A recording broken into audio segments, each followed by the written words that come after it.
trouble. Ran right up in the knowledge. Now they back in the huddle. Now they know we can fight.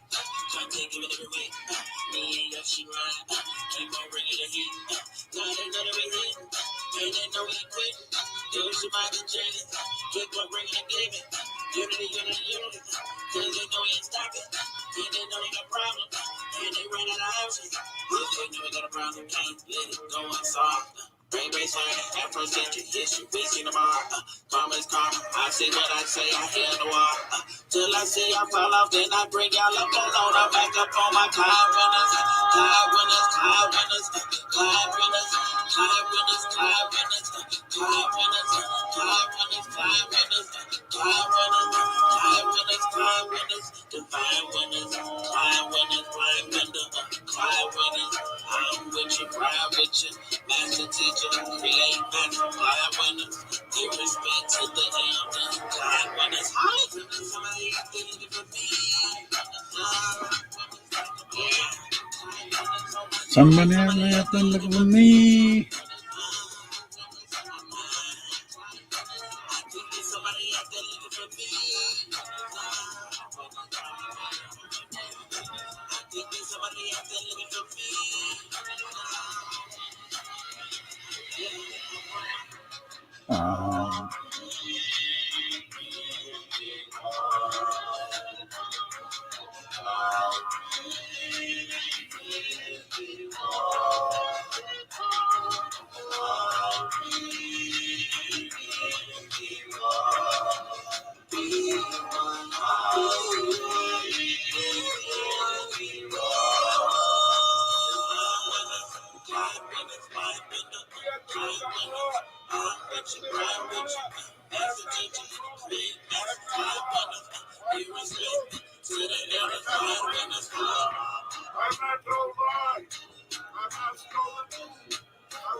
I'm not letting story, I'm not brag. I'm not cursed. I'm not defiled. I'm not defiled with truth. I'm not cursed to God. Somebody has to live for me.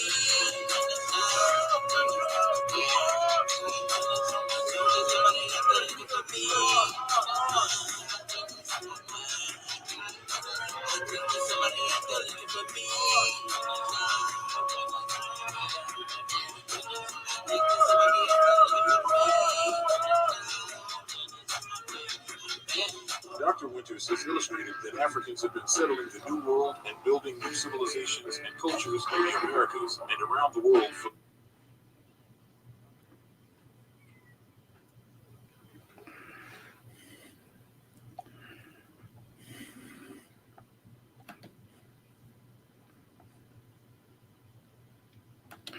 What up, though? What up, though? What up, though? What up, family? Today is Sunday. What up, though?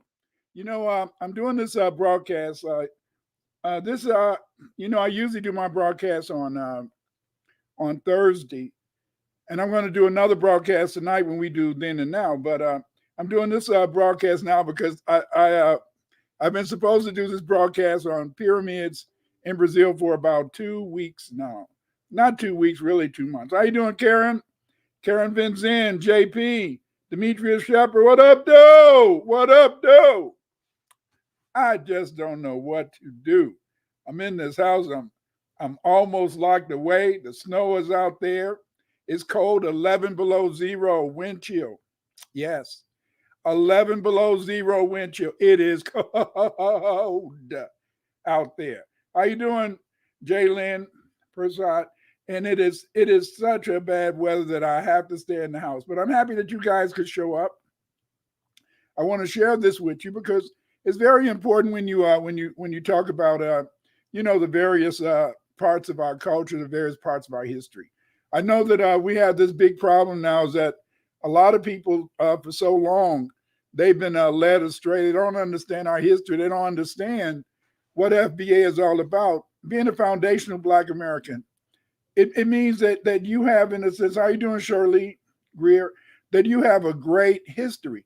But see, one of the things that has happened is that we've had our master scholars, W.B. Du Bois, Carter G. Woodson, John Henry Clark. These were master scholars, but they failed to teach us our entire history. And as a result, we don't understand, in a sense, is that, that we are more than what we see. We've been taught all these years that our surnames came from our masters, and that was a lie. We should have known that was a lie, because what did our masters really ever give us? Our masters didn't give us ish. Our masters didn't like us. Do you really believe how you doing, CGI Kid Productions? Do you really believe that our masters wanted us to go around saying that we could use their last name as our surname? No, that was a lie. And the reason we know that is a lie is because the fact is that although John Henry Clark, W. Du Bois, Carter G. Woodson, although they failed to really examine our history in its entirety, we got our surnames because we had these surnames before, in a sense, sometimes before we became slaves. And then definitely while we was on the plantation, because see, we've been taught a lie. They want us to believe that all of us just came from Africa. That's not necessarily true. Many, they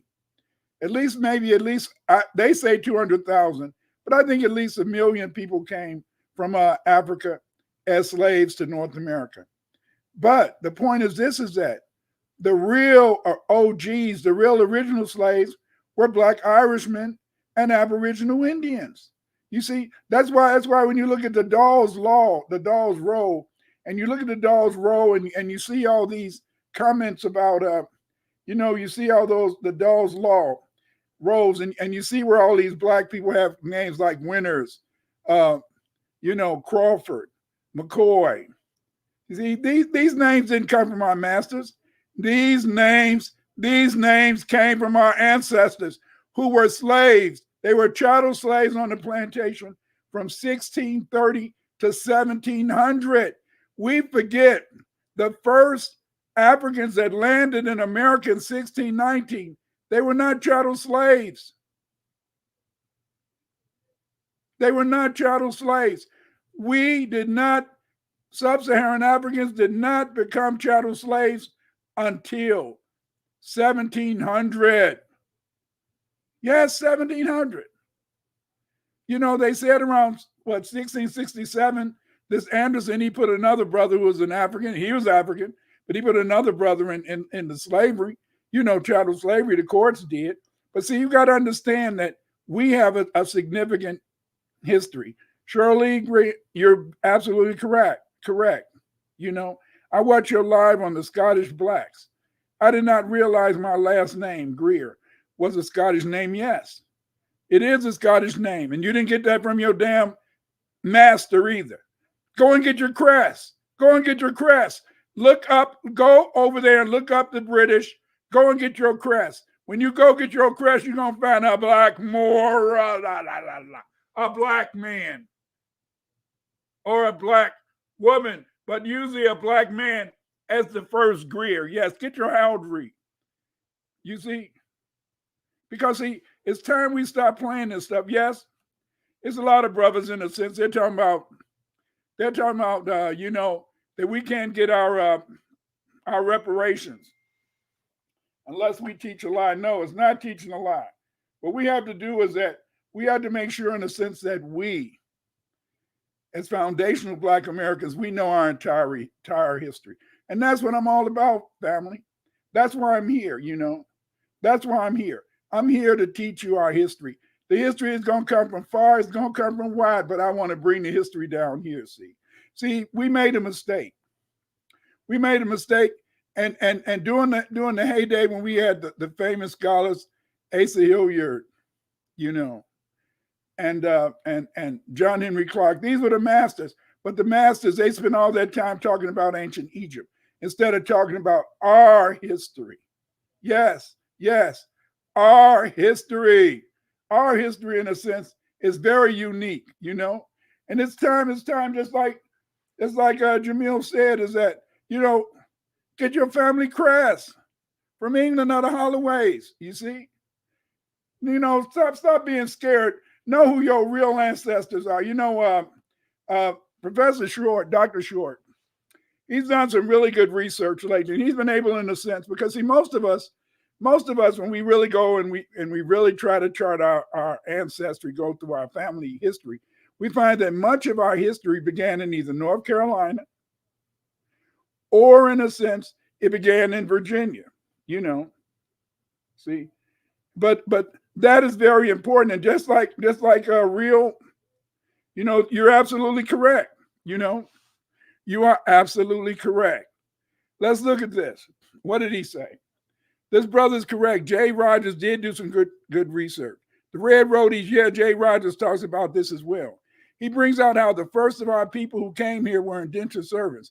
This was before child slavery. No, that's a lie. See, that's a lie. We didn't come here. The first of our people did not come here as indentured servants. Only those Africans in 1619 came here as indentured servants. The first slaves on the plantation did not come from Africa. The first slaves on the plantation, the chattel slaves, the personal property, they didn't come from no Africa. They were Aboriginal Black people who were captured in wars by when they fought other Black people or when they fought the English. See, but in 1625, and 1625, King Charles sent over here 25,000 Black Irishmen, and he made them chattel slaves. You see, what happened is that there was a war in England between the Black Catholics and the British. The Irish, the original Irish were in a sense Black. They teach you about these white Irish people. These people came over after the famine. They're not the original Irish. See, the real Irish was you. The real Irish was me. The real Irish was us. But anyway, I'll come back to that. We'll talk about that later. What we'll do now is that let's go into this lecture.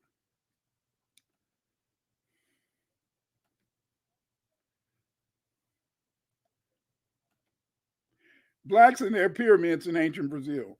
Here we see, this is a pyramid that they uncovered in the Amazon.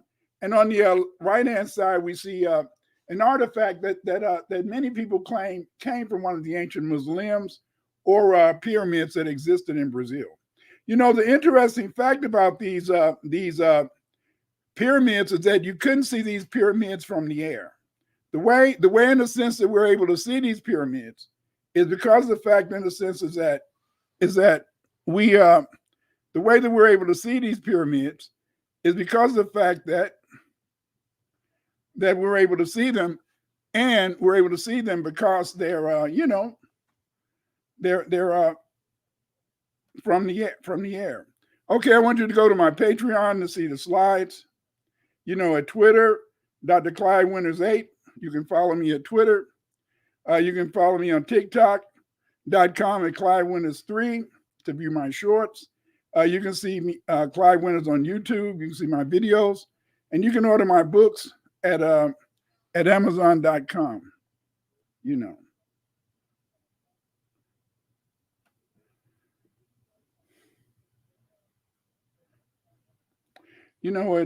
It's very interesting that this machine is quite silly sometimes. And it's quite silly because the fact is that I'll be sharing the screen 1 minute, then the next thing you know, it won't be really showing anything. And so it's kind of very difficult to get this thing done. But we're going to try to get it pumping, get it started, And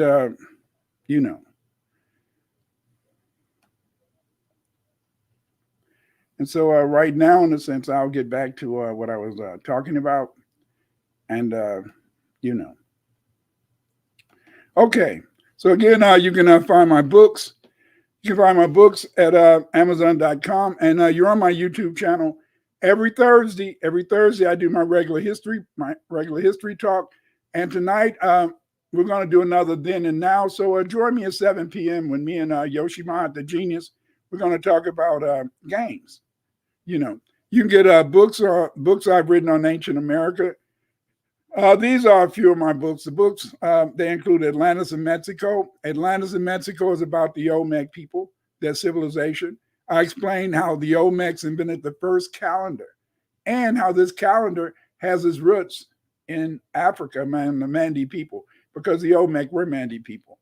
Get my book, African Empires in Ancient America.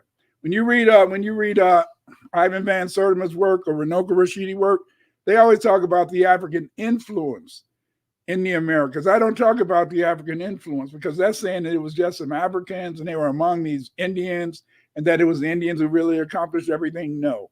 In my book, African Empires in Ancient America, what I do is that I explain to you how there were African empires. Yes, there was entire empires that were formed by Africans in the Americas. In my book, we are not just Africans. I talk about the relationship between foundational Black American Indians and people from Africa. You see, and how they got together on the plantations. I got a new book that I'm going to bring out hopefully at least by next month. And then in this book, I'm going to talk about the history of Black Aboriginals. I'm going to talk about the pyramids we built. Yes, you may not believe this, but we had stone pyramids. We built stone pyramids in North America. You see these people on the internet, Dane Calloway, Karimio, and some other people. I was talking about pyramids in South America, pyramids in Central America. We had our own pyramids. Yes, we built stone pyramids. I'm going to talk about that. We built stone roads. I'm going to talk about that in my book. I'm going to talk about the history of Aboriginal people. But we make a mistake because you see these people and they're always talking about Black people in America, ancient America. They got to go all over the place. My book is going to be focused on only one group of ancient Black Americans, and that's going to be us, in North America. Get my book, The Mandi in Ancient America. I show you the great influence of the Mandi people throughout the Americas, and my book, The Black Mound Builders of America. Very good book. Get that book in a sense so you can find out about our civilization that we developed, on the mounds along the Mississippi River and other parts of the United States. Get these books. Buy these books. Don't just buy one, buy all 6. And look forward to my new book that's coming. And I'll talk about it after I publish it. FBA is not a group. FBA is not an organization. FBA is a lineage. A lineage is lineal descent from an ancestor, ancestry or pedigree. As a result, we are descendants of the African and Aboriginal Blacks who built the United States. Blacks in their pyramids in ancient Brazil. Pyramids have been found in Brazil. These pyramids are very ancient. Archaeologists have discovered the world's oldest pyramids on the Atlantic coast of southern Brazil at Santa Catarina. The Brazilian examples are up to 3,000 years old. Yes. These pyramids are the oldest pyramids in Central America. Dating to 3000 BC, the oldest of the Brazilian pyramids predate the earliest Egyptian examples by several hundred years. But, very important to remember, the construction techniques were also markedly different. Each Egyptian pyramid was built in one operation, while the Brazilian ones were built in several phases, probably over many decades or even centuries. And unlike the Egyptian stone pyramids, the Brazilian ones were built exclusively of seashells.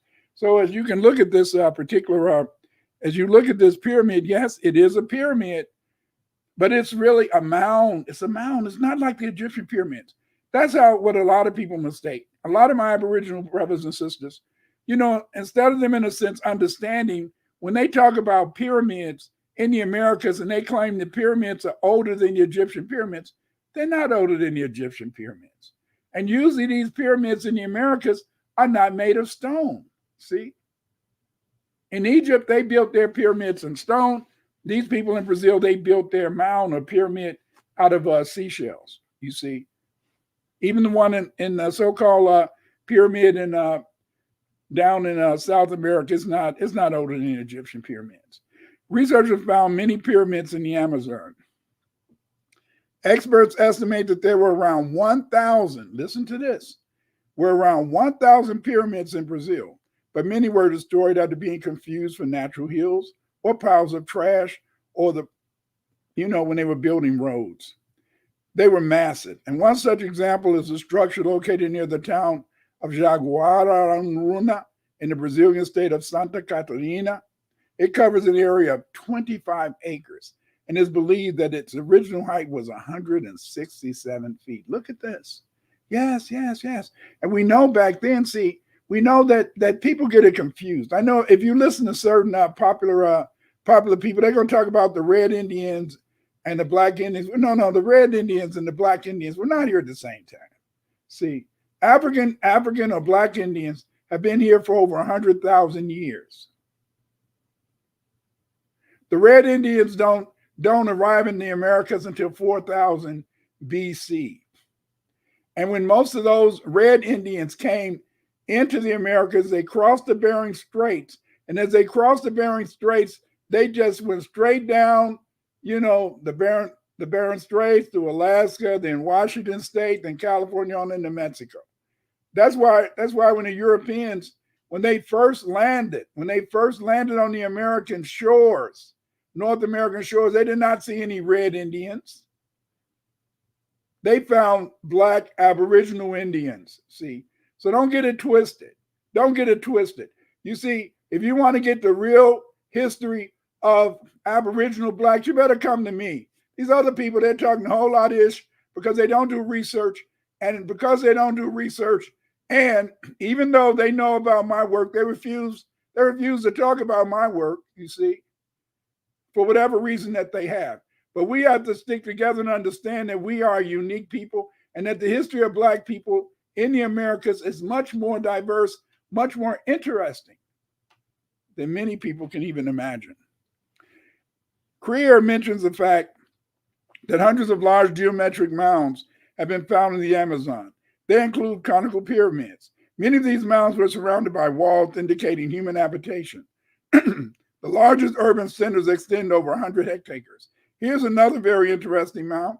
Maybe it could be a pyramid under it made of stone, or maybe it could be made of shells. But again, there's been 1,000 pyramids found in the Amazon. And when the Portuguese, when they went into the Amazon, the first people they found there were what we call pygmy people, or the Anu people, you see. And as I mentioned in some of my other lectures, the Anu, or pygmy people, they built a very grand and great civilization across the world, you see. But after 4000 BC, after the Great Flood, then many of their civilizations, in a sense, were washed away. And but they still had basic civilizations in Sumer and Egypt. But now we know, in a sense, that in the Amazon, these Anu had a great civilization. They built super pyramids. It is interesting that these mounds were abandoned around 1400 AD. This is very interesting. This was 100 years after the Malians, led by Abu Bakari, had sailed from the ancient empire of Mali to the Americas, according to Freda Creer in Nature magazine. Yes. Because remember, the Malians, they came to the New World in 1310. So if these mounds date to 1400, that would be around the time that these Malians, had come here with Abu Bakari in search of a new land. Malians colonized America. In 1300s, many Malians sailed to the Americas. Although most Malians settled in Brazil, Mexico, and built the mounds along the Mississippi River, some Malians settled in Florida. Yes. The Malians, they came. Around 25,000 Mandi speakers set sail for the Americas in the 1300s from the Mali Empire, West Africa. Some of these Mandi speakers may have been the ancestors of the Nanaco. We find about 3 or 4 different Mandi, Maninka, Mandi, Mandikan. These are tribes. Yes, these are Mandi tribes that were in North Carolina and Virginia. Yes. You see, in fact, the Occaneechi language, which was, in a sense, a lingua franca used by all the Indians on the northeast coast of America, the Occaneechi language was basically a Mandi language. Yes. That's just to show how influential these Malian people were when they came to the Americas. The expeditionary force of Mansa Abu Bakr must have been immense because the average boat on the Niger in the 1500s AD could carry 80 men. This means that anywhere between 25,000 to 80,000 men may have sailed from Mali alone with Mansa Abu Bakr. The mention of a violent current in the mid-ocean by Abu Bakr's captains may refer to the Atlantic Ocean current, which can carry a boat from Africa to the Americas. We can hypothesize that Abu Bakr and his expeditionary force probably left the city of Niamey by canoe and traveled down the Niger to the Gulf of Guinea. From here, the expeditionary force was probably carried by the Guinea current out into the Atlantic, where it met the South Equatorial Current. The South Equatorial Current carried the Mali explorers to Brazil. Yes. You got to remember that some of these canoes were gigantic. Some of these canoes were as big as some of the boats that Christopher Columbus used to get to the Americas. Yes, because see, remember, in Africa, they had trees that were thousands of years old.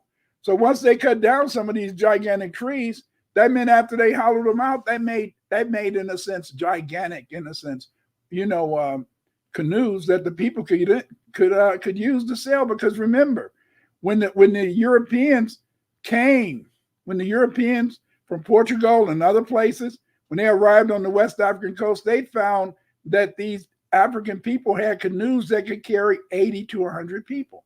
See? So just imagine how big they had to be able to carry 80 to 100 people, you see. But see, they don't tell you about this high technology that African people had. They don't tell you about this high technology in the sense of Black people understanding how to sail the oceans, and they could use the stars. We've been taught a lie. Europeans have taught us that when Africans left Africa, that these Africans walked everywhere. Oh, we were walking on down the street. Oh, walking from land to land. Oh, we're walking on down the street. No, that's a lie. Even as early as 130,000 years ago, when Black people left Africa and went to Europe and went to the Americas, they went by boat. They didn't walk. They went by boat. You see, Murphy reported that the Malian military wore a uniform consisting of sandals, loose-fitting cotton breeches reaching down to the knees, a sleeveless tunic, and a white headdress of either cotton or leather decorated with one or more feathers. The major weapons of the Malian soldier included iron-pointed spears, daggers, and short swords. This is, look on the left-hand side. On the left-hand side, we find a statuette that they discovered in one of the ancient pyramids down in Brazil. Look at this fellow. Do you notice he's wearing a kufi hat? You can see he's wearing a sleeveless tunic. Look. And look in the sense how the breeches go down to the knees. You see? And then across his chest, he's got Vai or Mandi inscriptions. Do you see? See, we have all this evidence. Showing that African people discovered America. They always tell you, oh, no, Black people were in America before Columbus. Oh, the Vikings were here. This one was here and that one was here. But they always try to tell you that no Black people were in America before Columbus, which is a lie. See, the Portuguese and Spanish, they didn't come over here without the knowledge that there was some people living over here. See, but we've been told a lie and we continue to believe these lies. Get my books, learn the real history. Almost 300 years ago, Brazilian bandits stumbled upon a ruined city. Yes, a ruined city. They claim, in a sense, that artifact that I just showed you, it was found in a ruined city. It was such an intriguing sight that the city was eventually described in ink. The text became known as Manuscript 512 or 512, a document steeped in mystery and legend. In Mysteries of Ancient South America, Harold T. Williams published several ancient inscriptions found in Brazil by Portuguese bandits. Some of the most interesting examples come from Manuscript 512. This manuscript was found in Rio de Janeiro's Brazilian National Library and was written in 1753. It details the discovery of a ruined city made of stone and located in eastern Brazil. So now you see now, a lot of people thought this was all made up ish, but I've already shown you that they found these pyramids. They found, in a sense, these stone cities. That's a lot to think about. Manuscript 512, this is published by Jason Colavito in 2014. Manuscript 512 was first translated and published in Richard Burton's book, The Highlands of Brazil, Volume 2. It has also been translated by Wilkins and Jason Colavito. Although Colavito believes that Manuscript 512 is historical fiction, the inscriptions can be read in the Vai script, yes, and many date back to Malian colonies that formerly existed in Brazil. Yes, see, in Manuscript 512, they not only, in a sense, have a narrative, they also show the inscriptions. Yes, they also show the inscriptions that these people, in a sense, left.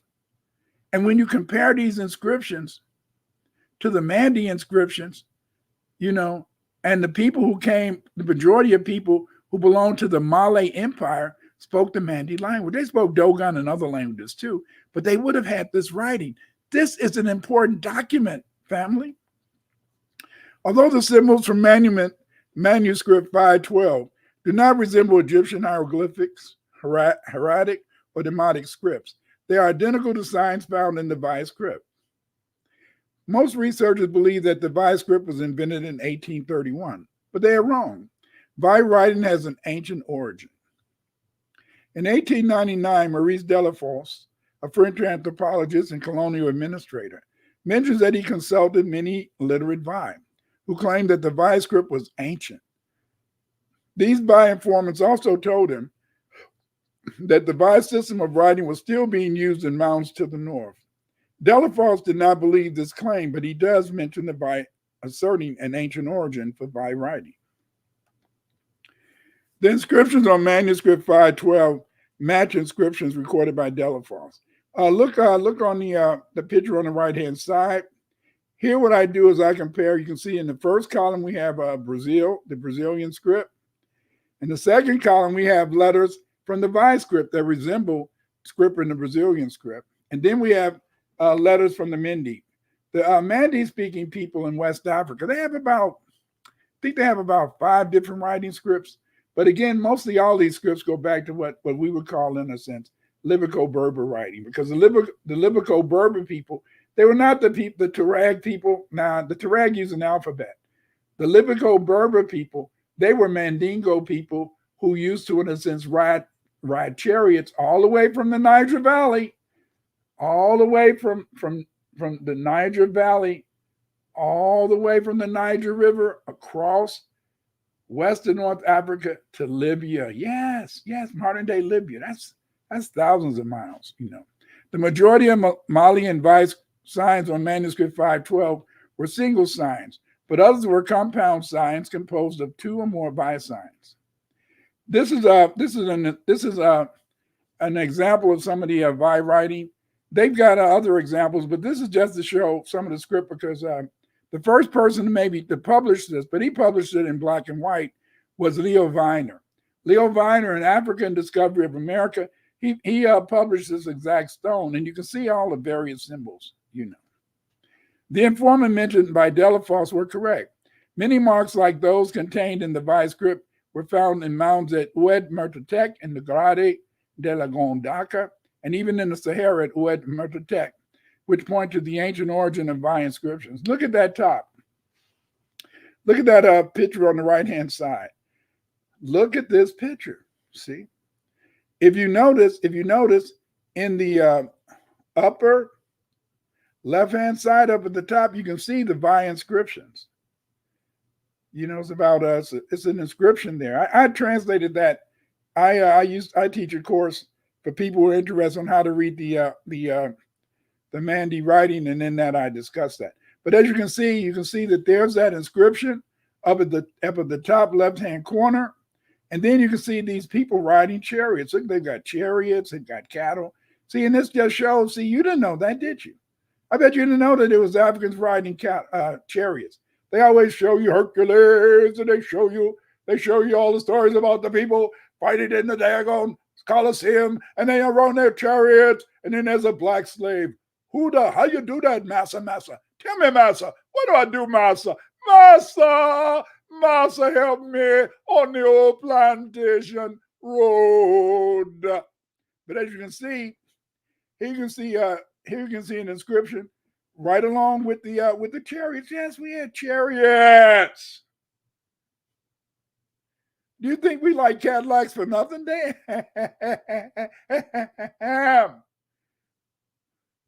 We invented the first cars. It wasn't Ford. We invented the first cars. It's just that he had more money, and you know how it is. They steal our shit. And then you can see, here's another example. Right below it, you can see an inscribed ram who represent the god Amma. You know, and you can see the inscriptions on this. And these inscriptions are also by inscription. So this shows that there's great antiquity to this writing system. And this writing system would have been used by the people who came from Mali. Because, see, at that time, Mali, in a sense, they were Muslims, but they didn't really use the Arabic script.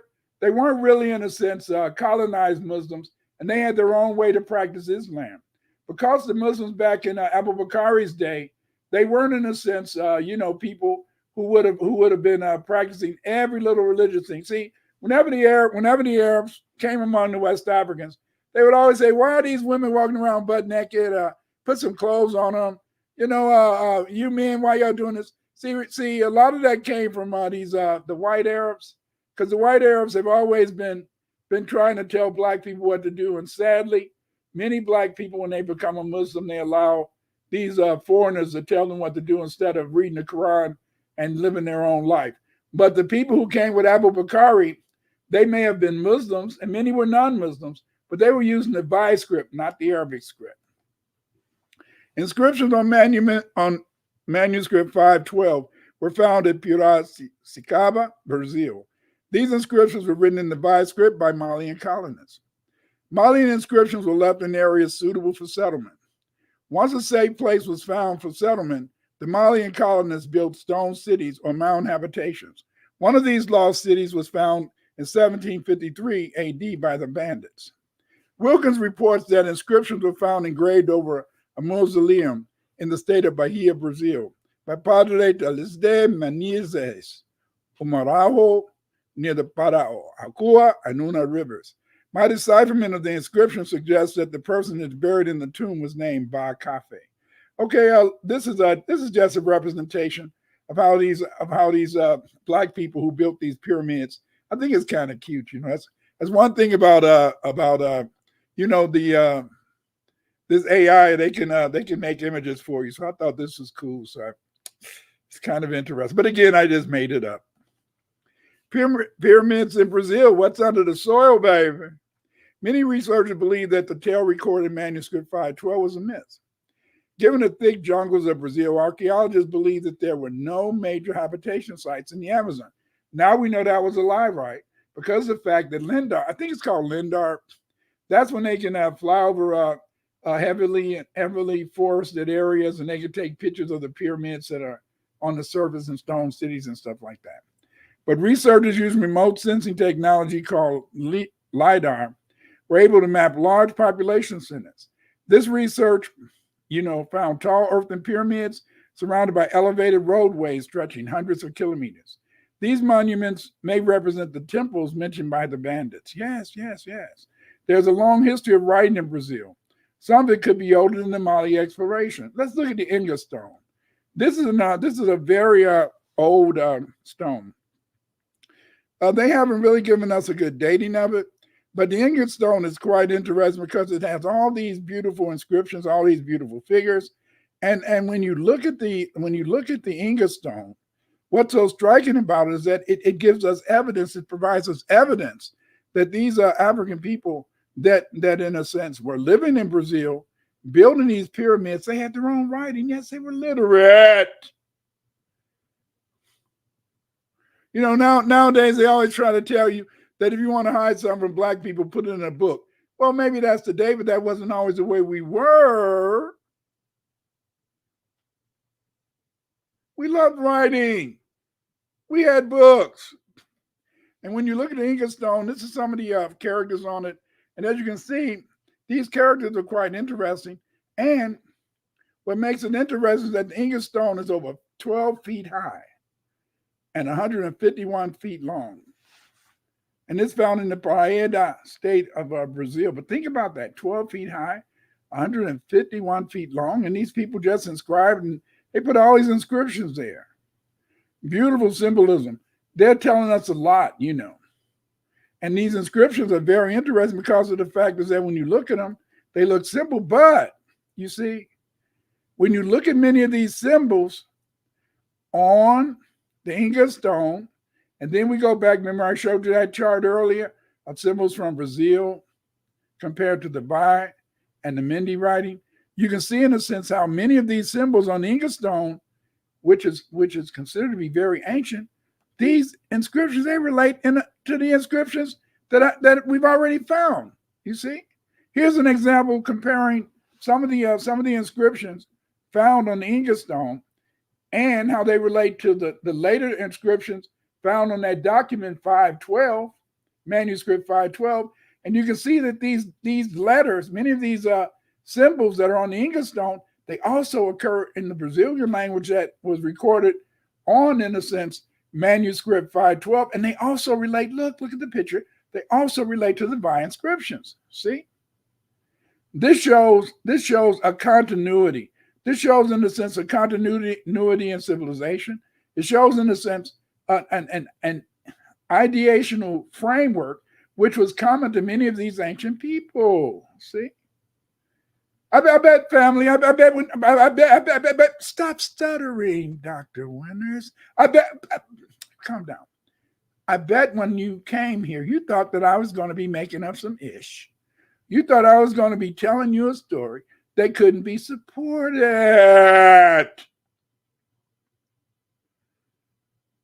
But I'm Dr. Clyde Winters, and I bring receipts.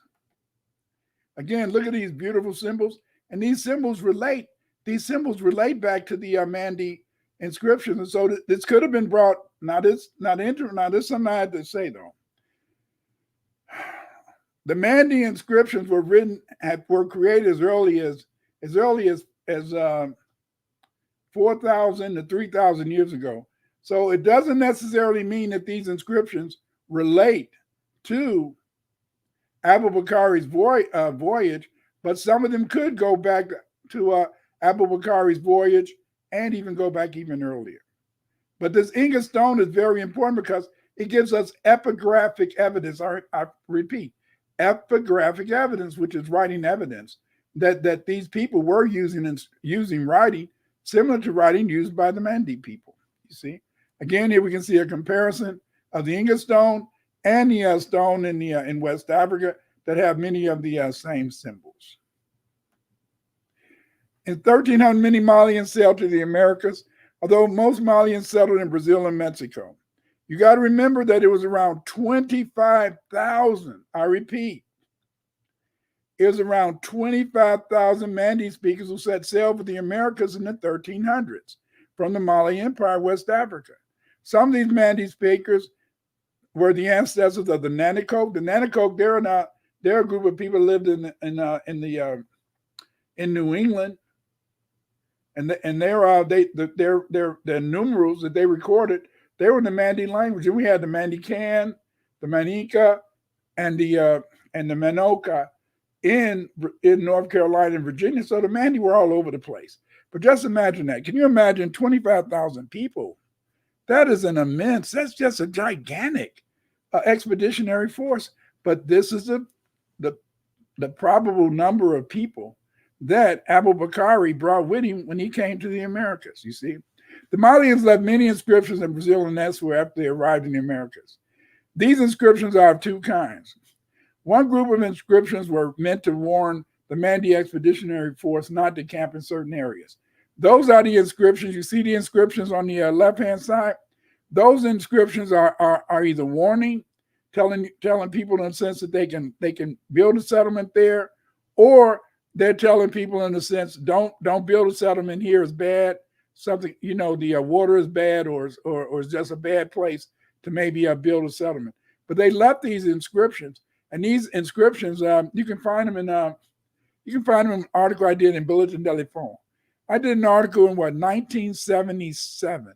Yeah, 1977 was my first article I wrote on these inscriptions, just to show you the antiquity of writing. See, family, my goal has always been to bring you the facts, bring to you the knowledge, bring you the information, but also to get you to understand is that we have a long history of literacy. You see, we have a long history of literacy, and that we've written books, articles, and things like that for thousands and thousands and thousands of years, you see. And yet the European, he wants you in a sense to just think that you're an oral people. He wants you to think that all we do is just make rap songs, or all we do is the griot, and the joli, that all they do is sit around and have oral traditions. No, we had written traditions too. See? Don't get it twisted. There appears to have been many Malians in Brazil before Columbus. Portuguese found ancient monuments, and we talked about that. The Portuguese discovered inscriptions in the lost Brazilian city. They're found at the base of a statue of a young warrior. These Portuguese explorers wrote, and I quote, "Above the principal portico of the street is a figure in half relief, cut out of the same stone and naked from the waist upward. Representing a person of youthful years, without a beard, without a girdle, the waist underneath the shield. And the figure was certain that Byron is entirely and badly defaced by time. But we could see the following inscriptions. These are the inscriptions that they found at the bottom of this particular figure. And so as you can see, in this particular Brazilian city, they found a young warrior. And this young warrior had a shield, see, and he had a sword. And this is very interesting, you see. The Portuguese found evidence of Malian elites in Brazil. A Mandingo noble on the chest of this figure, and across the ankles, we see numerous characters of the same. And we can read the following from top to bottom. Tiu ba imbeg you. The characters across the ankle are read from left to right. Futu be, feu be. In English, these inscriptions beginning with the ankle group are read. These are the inscriptions across the ankle. If you look at the figure on the right-hand side, you can see it.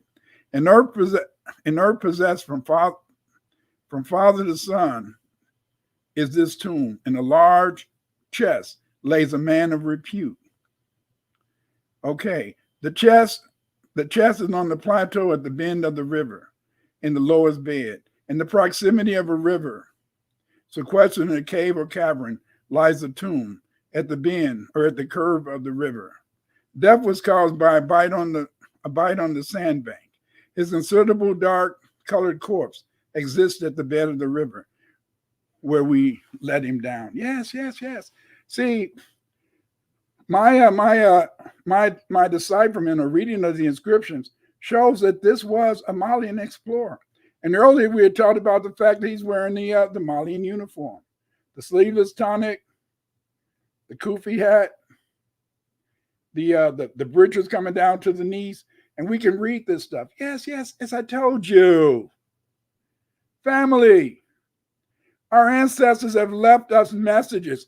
They've left us messages so that we can know that they were here. Stop it. Stop waiting for Europeans to teach you everything. Below, I will discuss the Maya inscriptions on manuscript 512. I will use the Calavido text translations. There are 5 sections of the manuscript 512 that are associated with Malian inscriptions. I will cite the text and then translate the symbols. Okay, this is what they wrote. Above the main portico on the street is the raised figure carved from the same stone and naked from the waist up, crowned with a laurel, representing a person of a few years, beardless with girdle about him, and an undergarment open at his waist. Under the shield of this figure were some characters, partially effaced by time, of which, however, we made out the following. The symbols under the shield read, from right to left. Anawe Fenge. And this translates, he is the heir to the throne. Yes, yes, yes. This figure that they saw in this particular tomb, he was the heir of the throne. That's what these inscriptions say. Continue. On the east of this cataract, we found several underground hollows and hideous pits. And we tried their depths with many ropes. But for all our attempts, we were unable to plumb their depths. We also found some broken stones, and on the surface of the earth, thrown down, silver as if taken from the mines and abandoned at the time. Among these caves, we saw some covered with large slabs, and the following figures carved on the same stone, which suggest a great mystery. They are. Reading the symbols from right to left, we have Sotaba Cafe Gyobe Giveli. Again, Sotaba Cafe Gyogebeli. The translation of the text is this. Offer libations is placed for Ba Cafe, the cult specialist in front of the entrance of the cave. Again, in a sense, this goes back to that figure that we saw originally, but he was not only in a sense going to become the king, you see, but he was also the cult specialist. In other words, he was the leader of their religion, or, what we would call their church. Above the portico of the temple, we saw beside these forms as follows. Reading the inscriptions above the portico, we read from right to left. Gibiefe muombeyu, ikefe, pagebetafe gyoitseta. The translation is the following. The favorable subject of the cult at present in the sepulchre. He cafe pe, in an unblemished place, the priest of the cult makes good this place. Back in the day, a lot of times people would go and visit areas where great men had been buried because they felt they could get blessings. In the Chicago area, they have a place in the suburbs where many Catholics come around November, December, so that they can get blessings. It's supposed they go to the place they're supposed to be healed because there's some saint that's supposed to have been there, or some statue of a saint there. And so this is what Black people did back in the day. They had sites where there were people that had so much, in a sense, religious power, that they were known so much for having so much, holiness or blessings, that people would visit their burial sites just so they could get some of that holiness.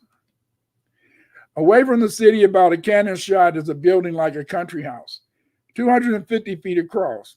One enters by a large portico, within which rises a stone stairway of various colors, leading up to a great chamber, and after this are 15 small rooms, all with doors to said great chamber, and each having for itself a water spout, which water gathers in the outside courtyard. Colonnades on, squared and fashioned by hand, hung over with the following characters. These are the characters that they found, in the courtyard. This inscription is quite interesting. Reading from right to left, we have Segye Gibeku Mafu Mafidu. Again, Segye Gibeku Mafu Mafidu. The translation is the superior estate at the zone of inundation, the ruler. The eminent countenance of the master of the estate is carved here. Yes, yes. Suppose that from our party, one of our company went forth with a different pretext. He may, doing great harm to your honor, drop his poverty and use these great things for himself, taking pains to pay off the Indians and undermine his purpose, and thus lead your honor to these treasures. They will find in the interest labs. The inscription on manuscript 512 make it clear this ancient city was a mausoleum. The final inscriptions are explaining that the caves were Gibeyo, unblemished tombs, inhabited by elites. The most common sign is the last inscription. In addition to Ugebe, pure white, clear, unblemished, it appears that the principal mausoleum was that of a governor or king called Cafe.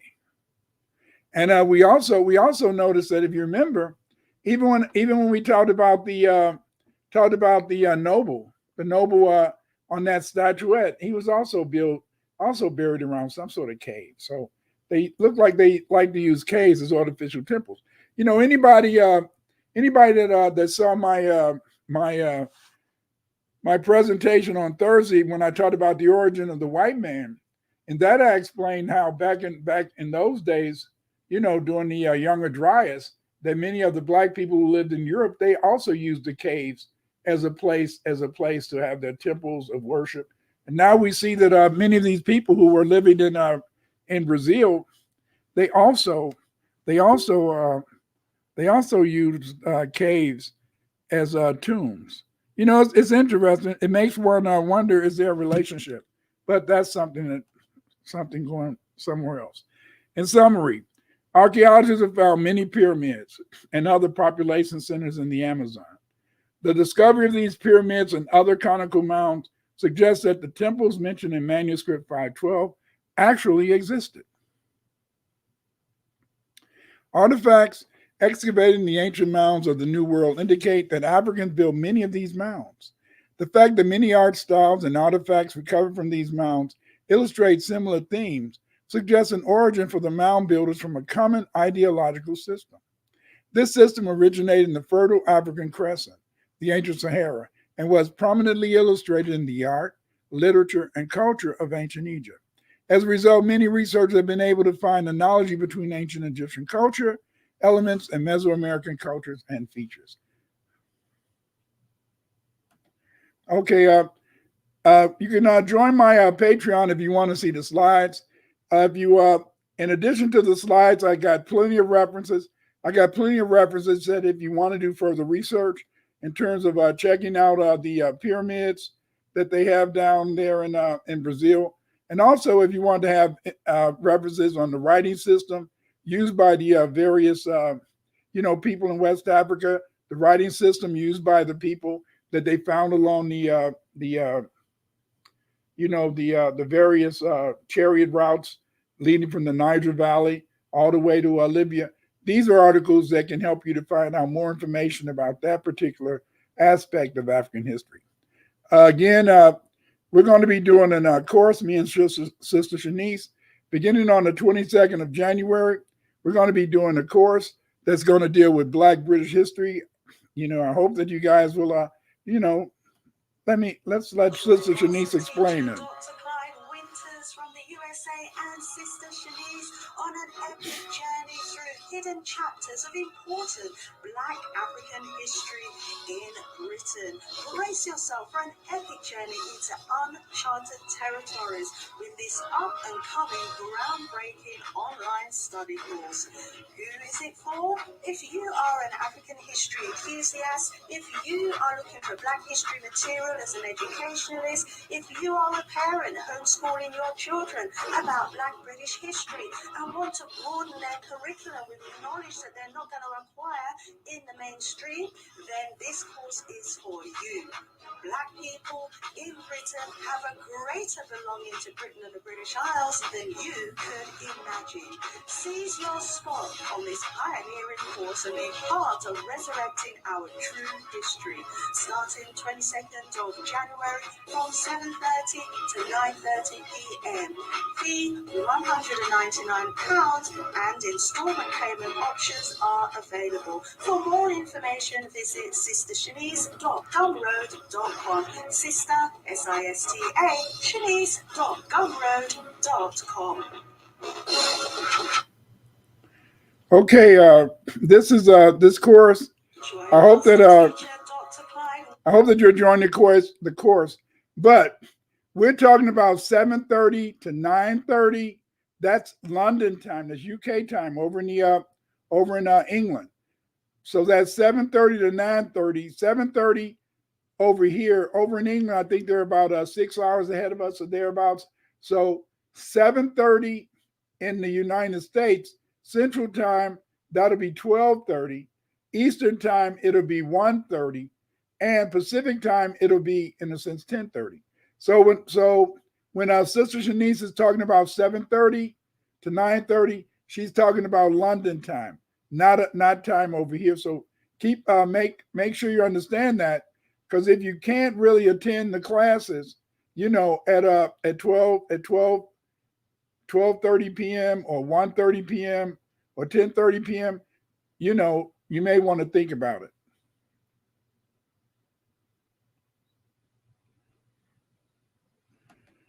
Okay, tonight we're going to have a then and now presentation. And tonight, in a sense, Yoshima, the genius, and me, we're going to be talking about then and now. We're going to be talking about Chicago gangs then and Houston gangs now. We're going to talk about then and now, how the gangs were back in the day. And then we're going to get that I'm going to give you that information. Then we're going to have the genius. He's going to talk about, gangs, now. It's very important.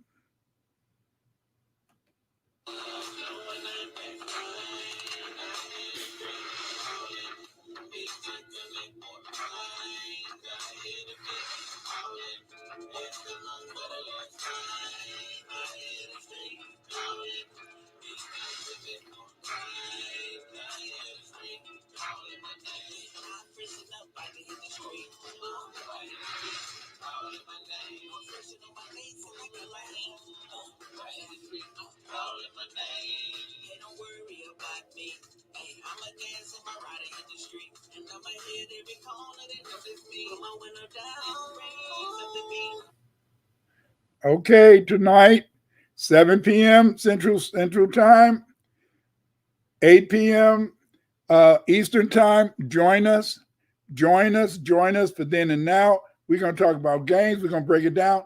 And I know a lot of you guys are wondering, why did Yoshima have on the right-hand side brothers in their gang uniform, and on the right-hand side, he got brothers looking like Indians. Why the hell did the genius do this? If you want to find out, show up, come tonight, same place, same station. Come and join us for then and now, Chicago and Houston gangs. Okay, again, you can go to my Patreon to see the slides. You can go to Twitter at Dr. Clyde Winters 8. Follow me on Twitter, please. You can follow me on TikTok at TikTok.com at Clyde Winters 3. I got some shorts there. It's some other people have been putting up shorts on TikTok for me. I think they're almost at 600,000. Let's push them up to 1 million, family. This is my Clyde Winters. You can see my various videos here. I've got almost 300 videos on this site right here. This site, my YouTube site. I got over 300 videos. Check out these videos. They give you all and every aspect of Black history. If you want to know any aspect of Black history, you're going to find it here. Yes, you're going to find it here on this site. You can order my books on Amazon.com. Hey, support the brother, but I really appreciate my Patreon people. I've had some people join recently. Karen Van Den, for instance, she just joined my Patreon, help a brother out, because see, to do these videos, if you notice, I had a whole lot of recent material on Brazilian pyramids, and this material is often behind a paywall, and because it's behind a paywall, that means that I have to pay money to be able to read those articles, sometime between $39 to $100, just to be able to read an article, you see. And so a lot of this research that I'm doing, that I present to you every Thursday, I'm doing a special presentation today, but the research that I present to you on every Thursday and other times when I do presentations on other channels, this research is made possible because of you, my Patreon followers. I love you guys. I thank you so much. And I'm so proud to say that my Patreon supporters, they want me to do the research. They give me ideas on doing the research. Join my Patreon. Help a brother out. Okay, again, you can buy my books, Atlantis in Mexico, African Empires in Ancient America, We Are Not Just Africans, and Ancient Scripts in South America. Ancient Scripts in South America, I really like that book. I haven't done a presentation yet. I'm going to do a presentation soon to show you how Black people had introduced writing, the Sumerians, down in South America, and how this writing was used up until Inca times. Yes, the Inca still use it. But I'm gonna do a presentation on that one day. I'm gonna get it together. Get my book, The Mandi in Ancient America. The Mandi had a great influence, not only among the Olmecs but others. I was listening today to Dr. Delbert Blair, and Dr. Delbert Blair, he's talking about the fact that that the Olmecs came from Mars, and no, they didn't come from Mars. The Olmecs came from West Africa. They wrote in the Mandi script. Their religion is the same religion that was practiced by the Mandingo people in West Africa and the Dogon. You see, so that's a contradiction. I love a lot of stuff from Delbert Blair. The brother knew a lot about the metaphysicals, but the Olmecs did not come from Mars and they didn't come from Egypt. They were Mandingo-speaking people. Okay, get my book, The Black Mound Builders of America. This will break down the various mound cultures that exist in America, and also what's very interesting about my book, The Mound Builders of America, is that I show you how many of the artifacts that they found in the mounds over here in America are similar and in fact almost exact copies of artifacts found in the mounds over in West Africa. Okay, B1, Black First. B1, grab your brother, grab your sister, grab your mother, grab your father, grab your loved one, grab your girlfriend, grab your boyfriend, hug them, tell them I love you. B1, Black First. That's the only way. That's the only way that we will win, you see. That's the only way that we will win. This Thursday, my talk might be I Ain't Black. And the reason I'm going to call this title I Ain't Black is that a lot of people, Aboriginals, Christians, Moors, Hebrews, they don't want to be black. But you got to be black. That's the only way we can unify. That's how the white man has taken over us. The white man has taken over Africa. The white man took over America because our Aboriginal people in Africa, our Aboriginal people here, we fought against each other. And that European used divide and rule. He used divide and rule because we didn't have a unifying principle. We were too nationalistic. And he used that to his advantage. B1, baby, grab him, hold him, tell him you love him. And you've seen some of the presentations that at the beginning I played the presentation by Yoshi Mott. If you guys want to make sure that you have a good website, if you want to make sure that you have a very wonderful web page, if you want to have advertisements, if you're doing a job, get Yoshi Mott. Yoshi Mott did a very beautiful advertisement for Marie Antoinette. He did a beautiful advertisement when she was advertising her Christmas album. So hey, this is a brother you need to check out. Let's look at some of the work that he can provide for you. Yoshi Mott Productions. We're here to take your brand and creativity to new heights. From EPKs to AI commercials, animated music commercials to animated AI bios, book covers to picture flyers, and so much more, we've got you covered. Our team is dedicated to delivering high-quality, cutting-edge designs that leave a lasting impression. And for our valued clients, we offer exceptional creativity, a customer-centric approach, and work that reflects the latest trends and technologies. Just about making art, we're about creating experiences. Your brand, your vision, our artistry. Professionalism and reliability are the cornerstones of everything we do. We're more than a service, we're your creative partners. If you're ready to make your brand shine, look no further than Yoshi Mott Productions.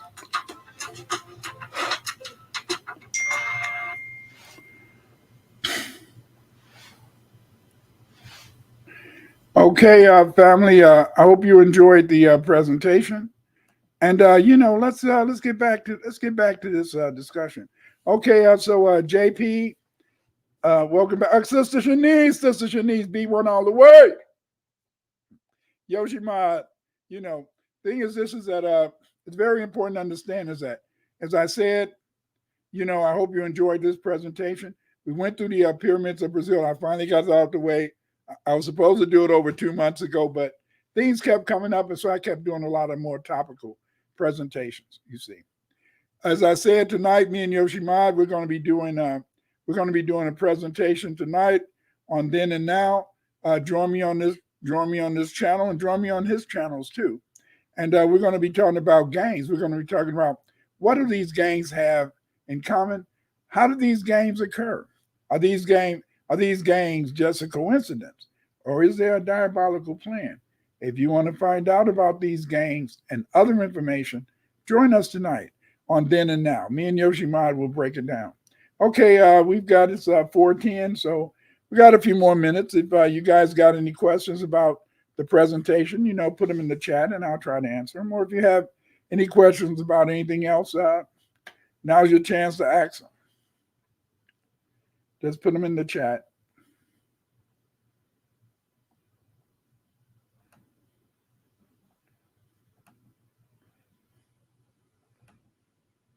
Okay, Sister Shanice, she says,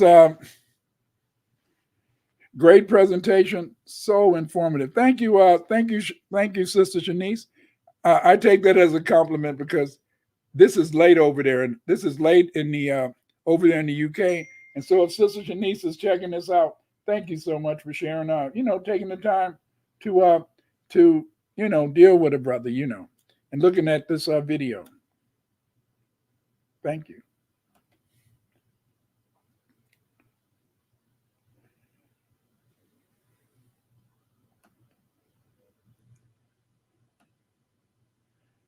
Well, I guess if there's a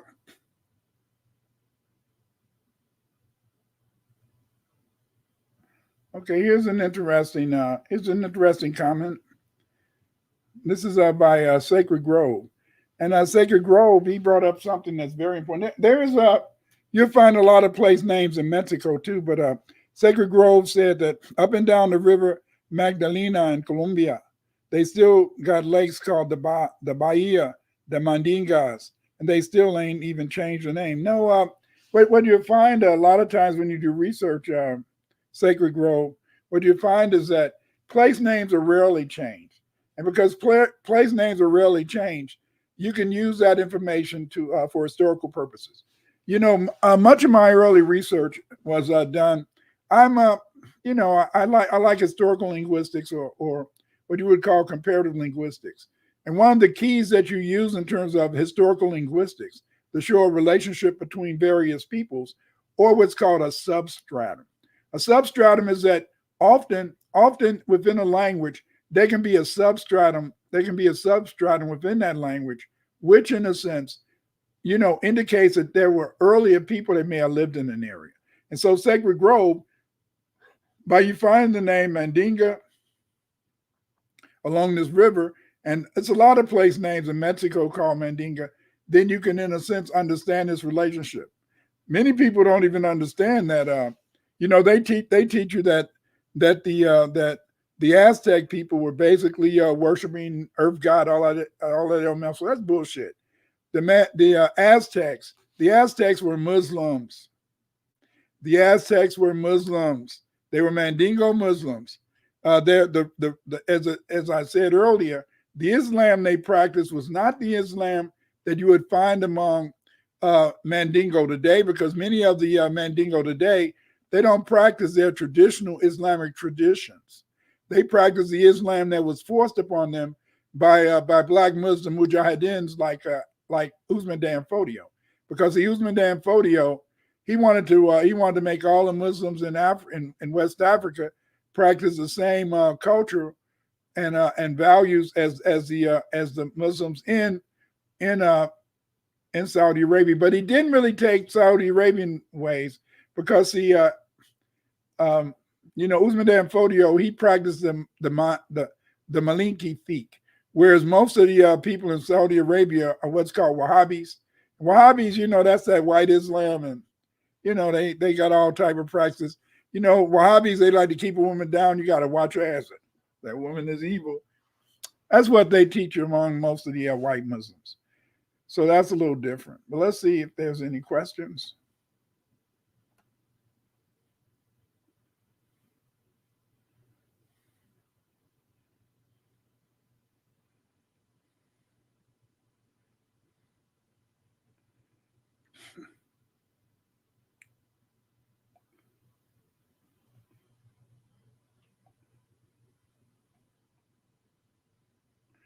Okay, here's a question.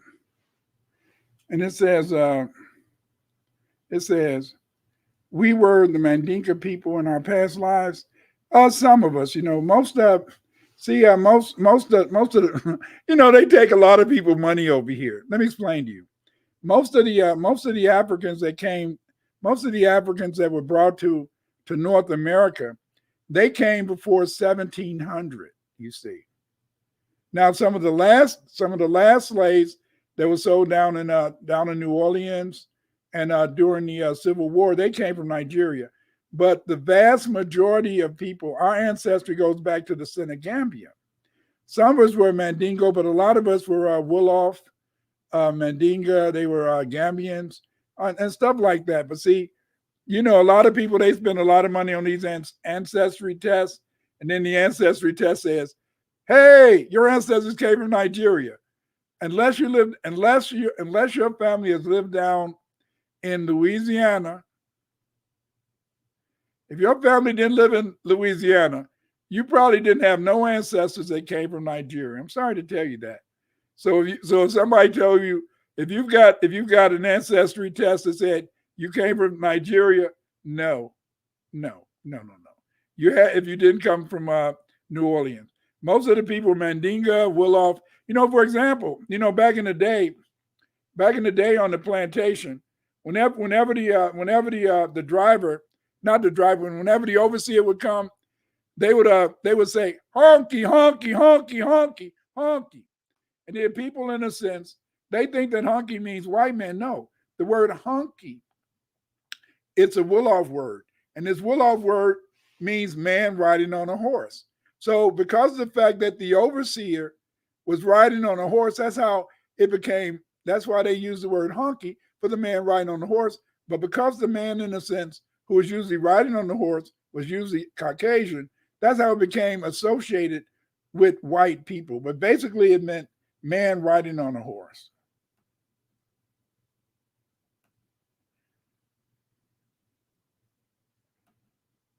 Okay, Black, you know, my mom's side is from Louisiana. Well, then you possibly could, you know, Black Lyron, you possibly could have some ancestors from Nigeria, because see, the French, they got a lot of their slaves from Louisiana, the Gold Coast, the Gold Coast and all that type of stuff. See, because many of the slaves that came to America before, in a sense, the Revolutionary War, you know, before the Revolutionary War, in a sense, they didn't come from that area. They came from the Senegambia, you know. Here's another interesting comment.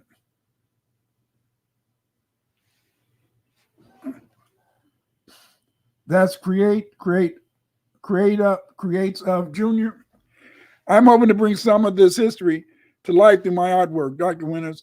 I've been drawing and painting since age 5. I ain't putting my work in these damn white institutions, though. Well, you know, the thing is this, is that what you may want to do if you're putting your work out there, you want to put some of your work out. You might want to put some of your work, but see, you got to remember, as an artist, you have to have a business side. You have to have a business side, see? Because see, if you don't have a business aspect, you know, creates of Junior. If you don't have a business aspect, you're not going to make money. You need money to survive. I'm going to tell you a little story, is that most of my idols, in terms of my researchers, the great researchers, most of the great researchers, they died in their 50s and they died penniless. Yes, penniless, even the white ones. They died penniless because all they did was spend their time doing research. All they did, in a sense, was creating great works of art. But luckily, I'm 73 years old. I believe the only reason I'm 73 years old is that my wonderful, that was my wife. She is my wonderful. I miss her very much. But for some reason, God took her and didn't want to take me. I want to be with my baby. But anyway, my wife used to tell me when we were growing up, she said, "You always talk about my beautiful ass. You better go out and work for me and our kids." I said, "Damn, I want to just sit around and do research. I don't want to do any damn job. I don't want to do a job. I want to be an artist. I'm an artist." My wife said, "Damn, you know, you got to bring some money home." And I worked. Now all praise belong to God.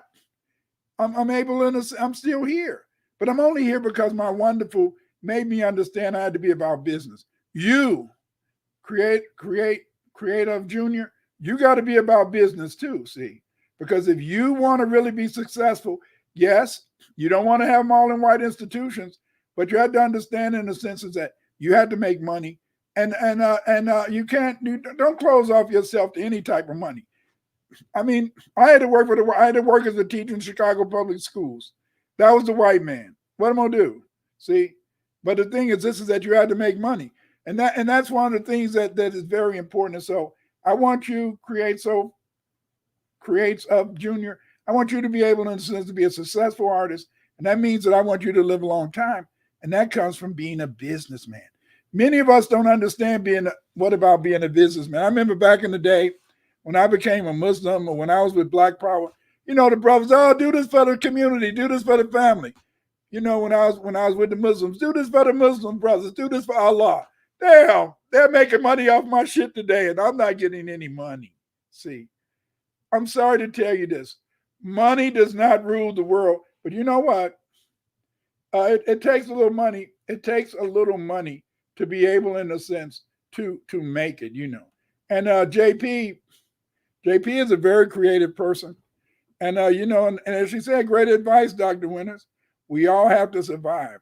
I love research, but I still have to work as well. Yeah, you got to work as well. See, I had to learn the female principles.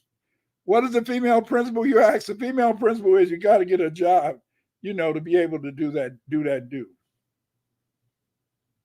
Okay, this is what she says that Jalen, you're in a way you're right. In a way you're right.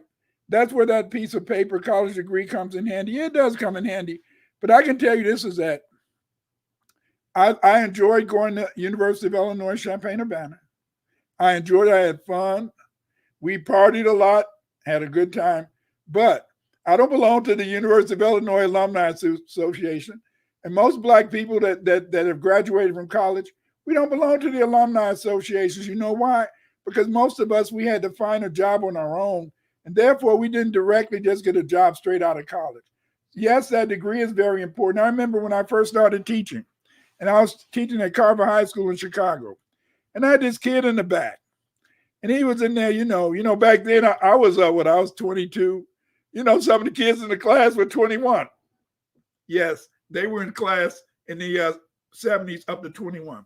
So this brother sat down. He said, yeah. Said, Dr. Winters,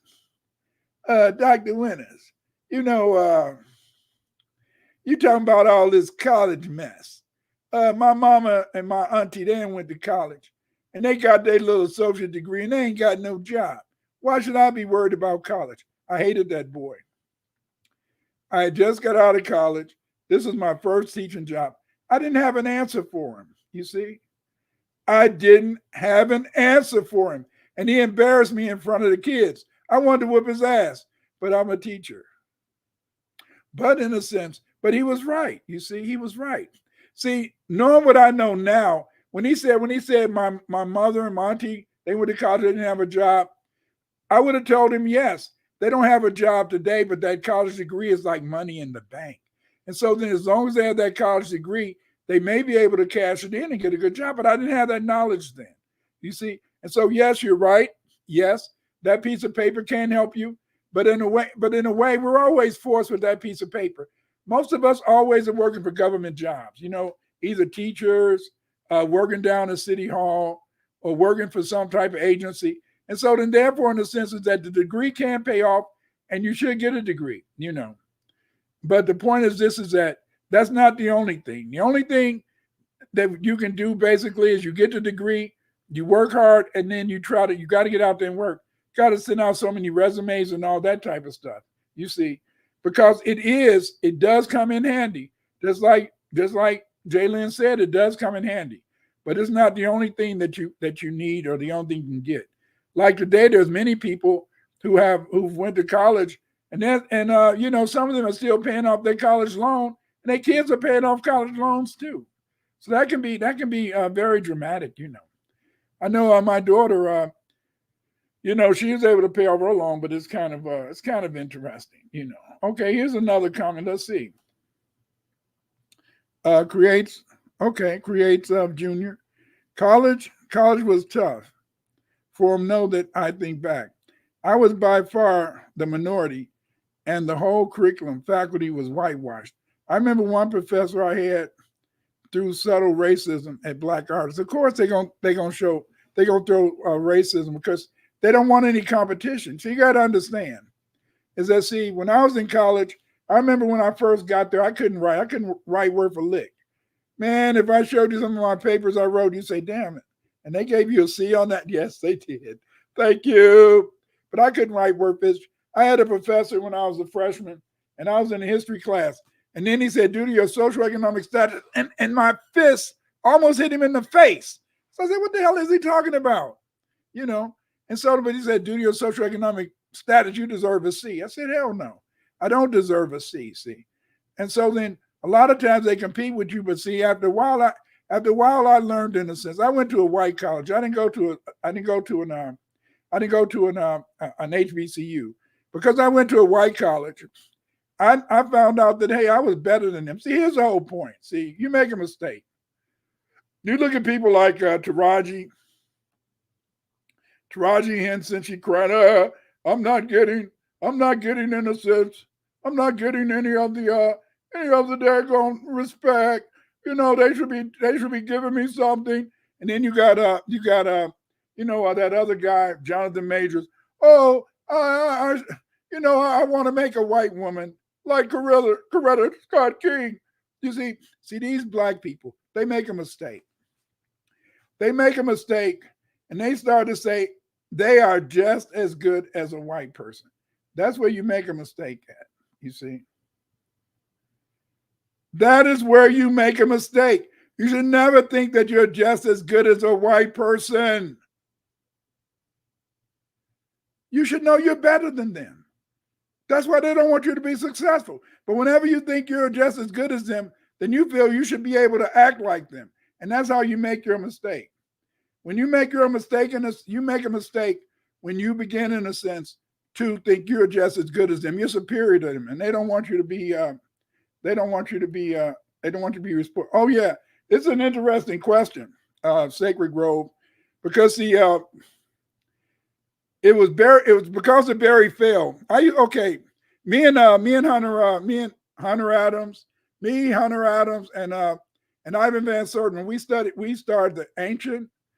started the Journal of the African Civilization, Journal of African Civilization. Okay. We began the journal. In fact, I was the one who thought of the name.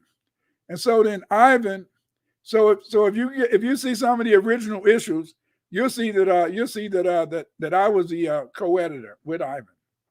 Okay, so what happened is that. So Sacred Grove said, how do you feel about Dr. Barry Fell work? He admits ancient African present ancient America, but they just avowed his work on his wiki page. Well, Barry Fell was full of shit.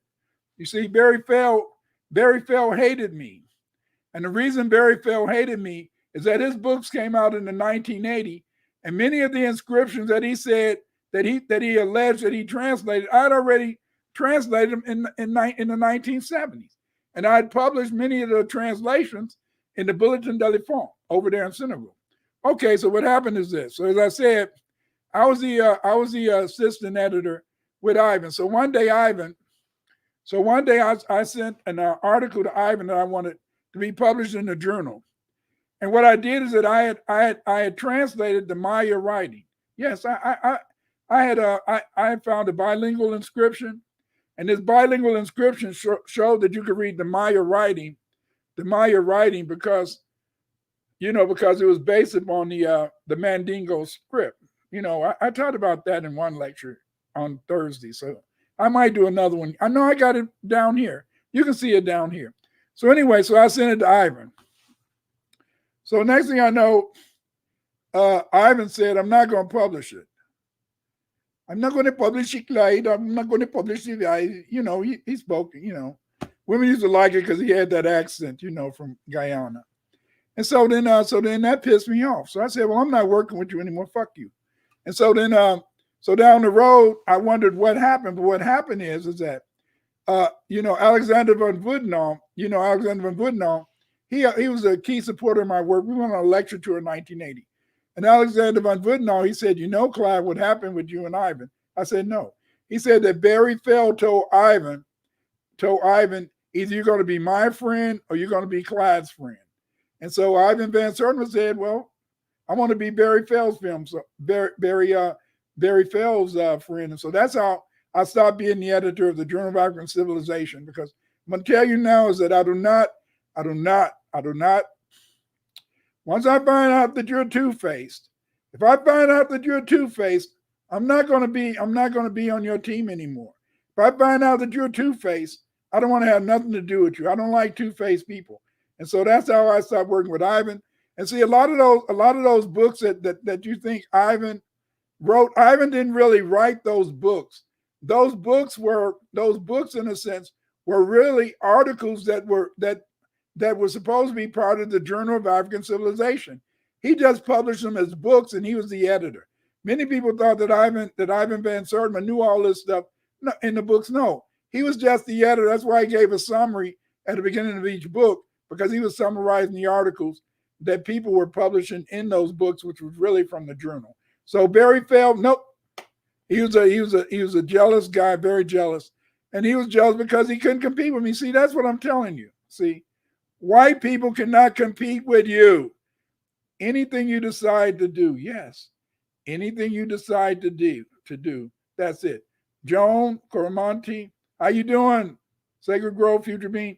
Joan Coromonte is a very important person. She's part of my Patreon. What this woman did is she woke me up. I used to say that CAIDS, culturally acquired immune deficiency syndrome. That's what I used to call it. But Joan, what she did is she said, Dr. Winters, no, it's not. It's not that. It's identity too. She said that not only do people stop being immune to whiteness, they lose their identity and think they're white. And she was absolutely correct. So now when I call CAIDS, I say culturally acquired immune identity deficiency syndrome, because Joan helped me to understand that it's much more important in a sense that you not only lose your immunity to whiteness, you also, in a sense, lose your identity. And that's what happened to Jonathan Majors, and also what happened to Taraji Henson. They just think they're white. No, you're not white. You're black. You should understand. Look at Taraji Henson going around crying. Look at all those black women that won Academy Awards, and they're not making no $500,000. Ladies, stop it.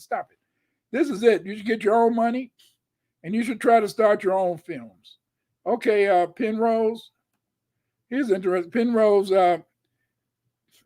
Penrose 785 said what? A million from Africa, or 200,000. Was there more Aboriginal Indians and Black Irish slaves in America versus Sub-Saharan African? They were at first, because see, you got to remember that between 1625 and 1700, the vast majority of chattel slaves would have been in a sense, Black Irish and Aboriginals. Then they feel somewhere between 200,000 Africans came, so they would have been kind of mixed, See, that's one of the reasons why we know that there was so many Aboriginal and Irish slaves, because of the fact that look at how most of us, even if we're Aboriginals, like my mother, she was Hamilton and stuff, Choctaw Hamilton. But see, she was Hamilton. My father in a sense, he was on his side, he was Winter. So they were always mulattoes. Like my mother, she was dark. My grandmother used to say that my mother messed up the Winters family because she was dark. But the thing is, this is that it was they were about equal. But what happened is that when African Sub-Saharan Africans became chattel slaves on the plantations, there was already these Black Irish and these Black Aboriginals. That's one of the reasons why you find Aboriginals. When you look at the Dawes list, that's why you find so many Aboriginals named Winters, Hamilton, Walker. My Uncle Walker, those Walkers, they was in every tribe. They had all these names. And that's because of the fact that what happened is that because of the fact that between 1625 and 1700, the vast majority of the slaves were Aboriginals and Black Irish. the Black Irish and Aboriginals made it. That's how we got our surnames. And because of the fact that many of them, when they ran away, they would go back to Indian villages. When they went back to the Indian villages, then those surnames would have been taken up by the Aboriginals when they went back to these villages to live. So they try to teach you that the only way that Black people got these names, we got our names because we were slaves to the Indians. We weren't no damn slaves to the Indians. We weren't slaves to the Indians. What it was is that they just, what they did is that they just, in a sense, taught us some lies, because see, they have to lie to you. They have to lie to you. See, they have to lie to you. They don't want you to get any hints, but I mean, haven't you ever wondered? I mean, knowing how white people feel about us, knowing how white people cannot stand us, knowing how white people don't want us to be around them, knowing how white people don't care whatever happens to us. Did you really believe that we got our surnames from our slave masters? Hell no. They did not like us. They didn't want us to have anything. Why would they want us to be able, in a sense, to use their name? That would have been disgraceful. See?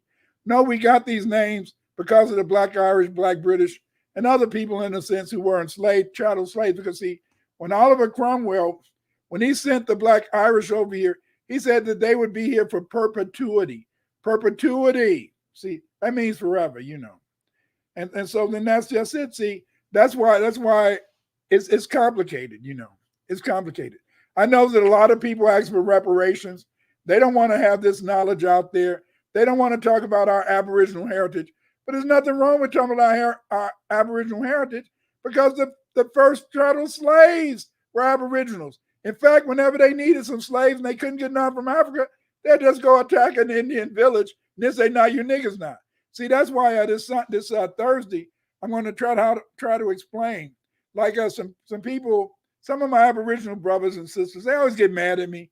They always get mad at David Imhotep. David, wonderful brother, he loved his people. But they would get mad at us and say, Dr. Winters, why don't you and David stop talking about in the sense that we're African ancestry. Stop talking about we're Black. We're not Black. I'm not Black. But I had to tell them that, look, I'm a researcher. How could I, in a sense, know that the Indians were Black unless in a sense, those white explorers and those white colonists said they was Black? Because I knew you were Black, dummy. That's why I say you're Black, because they wrote that you were Black. They said you were copper colored and you had black, big noses like Africans, big lips. Get out of here. You had either nappy hair or straight hair. That's the whole point. Dorvell said, have you or Dr. Marie Charles found any England, French, or German literature where it clearly states that the exiles of, I did several videos. Go to my video where I said our surnames didn't come from our masters. There it is. Then you can get my book Blacks, Blacks in Europe from Prehistory to Contemporary Times. I give a whole chapter on that. Yes. See, you got to understand. That's one of the reasons why the white man didn't want us to learn how to read. Because see, when you could read books, they wrote so many books in the 1800s describing how the Irish were Black and all that type of stuff. And that's why they had this spy, and his name was McKay. What McKay did, he was sent to spy. He was sent to spy on the Jacobites. The Jacobites were people who wanted to put King John's family back as the King of England. Because what they did is that, because of the fact that King John was Catholic, what they did is that they got rid of King John, and then they invited King William from Germany. They invited a prince from Germany, and William was married to one of King John's daughters. So they made William, in a sense, the king, so that they could have a Protestant king. But what happened is that So they had to keep an eye on the Jacobites who were trying to regain power. And so then McKay, he did he had to go and spy on them, and he describes all the Jacobites. Some is coal black, some is ruddy black, then some is yellow. Yeah, we have literature. See, that's the only way that you can prove it, is that you have to have the literature. But see, remember, when Oliver Cromwell, when he sent the Black Catholics to North America, and he sent the Black Catholics to the Caribbean, he never expected any Jamaicans and all that to come back to Europe. Remember, they were being exiled for perpetuity. Perpetuity means forever. But hey, today a lot of these black people went back. Okay, let's see what does he say? Okay, this is the CGI kid, Doc Winters. I have lots of research on Henry Ford. I found the evidence in a biography about Henry Ford and Doc Winters. You inspired me to start doing research. Okay, I'm glad you did the research. And I know that you've discovered that it was Carver. It was Carver who gave him the idea of the plant. That's why the factory system that Ford used, he always called his factory a plant. That's because he got it from Carver. Hey, I hope you'll publish your research one day, CGI Kid Productions. Hope you'll publish your research. I sure would like to see it. So publish it one day. Okay, Joan. See what is. Okay, Joan said. Joan says, anytime white folks see a black person's picture, they automatically start talking about slaves like that we all could possibly be. That's true. They all think we were slaves, but all of our ancestors weren't slaves. A lot of people used to come to me over the years and they would say, Dr. Winters, why did my great great grandfather say he was Irish and he was never a slave? Or why was I an Aboriginal and I was never a slave? Well, the thing is, this is that we weren't all slaves, but they just made that up. But the vast majority of us were slaves now. And the vast majority of us, we can look back and we can study the various census and we can see where we were slaves on various plantations or our ancestors, And so the thing is, this is that, but I'm proud to be a descendant of a slave. I love it. I mean, look, we're the only slaves on the planet Earth that now many of us are living better than our former masters. I mean, I'm in this big ass house. Well, I bought for my wife, but I mean, damn, I wouldn't be here if it wasn't for her, because I felt she deserved a big giant ass house. Because I mean, damn, but now my wonderful one is gone, and now I'm here by myself, and my family and all that type of mess. But I bought it for her. But the thing is, this is that I'm proud to be a slave, because there's no other slaves in history that's been able to be better than their masters. No one.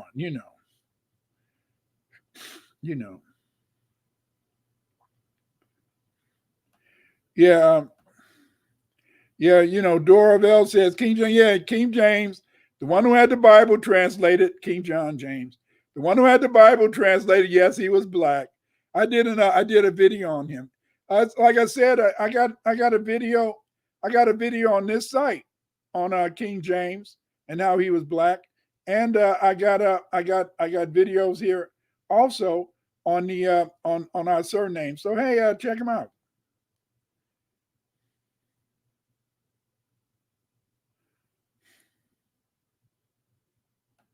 Okay, Karen says that there was a famous it was a lot of black ship captains. See, a lot of, I hate to say this, I'm sorry. But it was a lot of black captains who were slave traders. They're not recorded in history as being black, but when you study their ancestry, you know that they were black, but they got lighter and lighter. It's just like, a lot of people would keep marrying lighter and lighter till they could pass for white. Like my grandmother, as I told you, when my grandmother, I love her, and she was the greatest, grandest, the best grandmother anybody could have, but she still, in a sense, was a little color struck, and she felt that I should try to marry a real super light skinned girl, but I fell in love with my wife, my wonderful, and so I mean, hey, I couldn't help myself. My wife had She had very beautiful legs, and she had the prettiest eyes. And shut up! We're talking about something else. But you know, my wonderful one. She was very very good wife. You know, I understand to see. That's why the white man he don't want us to be with our black women. He want us to be either gay or alone. Because see, I'm telling you, when you marry a black woman, you got power, man. You got power because see, our women have an intimate relationship with God. Yes. Black women have an intimate relationship with God. Because they have an intimate relationship with God, if you can find a good black woman who loves herself and loves you, you can get anything you want on earth. Anything you want on earth, you see. Because of the fact that your woman wants you to have it, you're going to get it.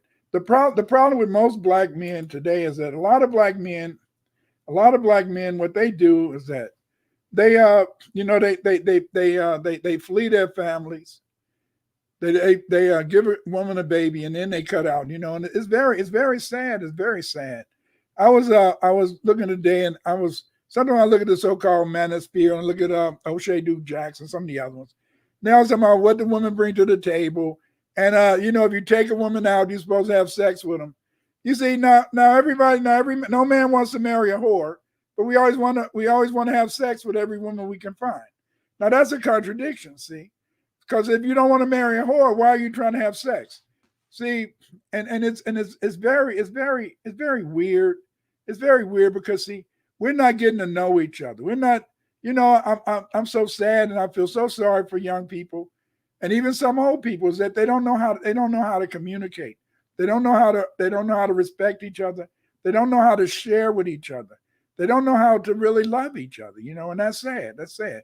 Because see, you know, we always been told that we should try to make love, but we haven't been told that we should try to love each other. And see, that is the whole key. That's the key to survival. That's the key to our future, is by loving each other. See. We're so busy all the time ready to sell each other out. We're so busy all the time ready to always say, oh, he got more than me, she got more than me. So I want to take what she got, I want to take what he got. Instead of being satisfied with what we have, you see. That is the most important thing to understand, you know. And it is so true. And yeah, Dorville, yeah, it was black pirates too. It was black pirates. Many of these so-called captains who were slave traders. You know, I hate to say this, I'm gonna tell you something, family. Is that if you really start to go into that ancestry stuff, don't be surprised if you run into an ancestor who is a slave trader. It's sad. But a lot of those captains, that's how they made money. See, Dane Calloway is right about one thing. They didn't really make any slave trips, you know, like how they make the boats. They had these boats that the abolitionists made. And then these boats, you know, they're supposed to have slaves on different levels. No, back in the day, if you had a boat, you just went over to Africa and you took some slaves. Another way they did it was this, and this is the funny thing. A lot of black people in Virginia and North Carolina, because, you know, they could always, Virginia, North Carolina, they could always take a party, go to Mississippi, whatever, you know, find some Choctaw, some Cree or whatever. And then they would take them on a boat. See, this is what you had to do. See, they would kidnap the black Indians whenever they needed some blacks and they didn't want to go and bat no Africans. They would kidnap some of the black Indians. Then they would put them on a boat. Then they would take the boat. They would take the Indians to Jamaica. Then get some papers to show that they was in Jamaica. Then they bring the Indians back and they say, damn, you know. Then they say, hey, we got these black slaves from Jamaica. And they say, but hey, they can speak good English. And they say they didn't come from Jamaica. Oh, we got them from wink, wink. We got them from Jamaica. Man, that European is dirty. That European is dirty as hell. Yes. You know, here's our sister Nisa agree. Black love is the key for our survival and advancement. It is a key to our survival and advancement. That's why they want you to go and find a white woman. Look at this. One thing that Dr. Delbert Blair said is said is important is that when you're a melanated person, when you're a melanated person, you are in a sense being controlled. You are being in a sense made healthy. You are being in a sense energized by the sun. You see, because see, your blood is just like chlorophyll. Your blood is carrying melanin, and melanin is optimized by the sun. That's one of the reasons why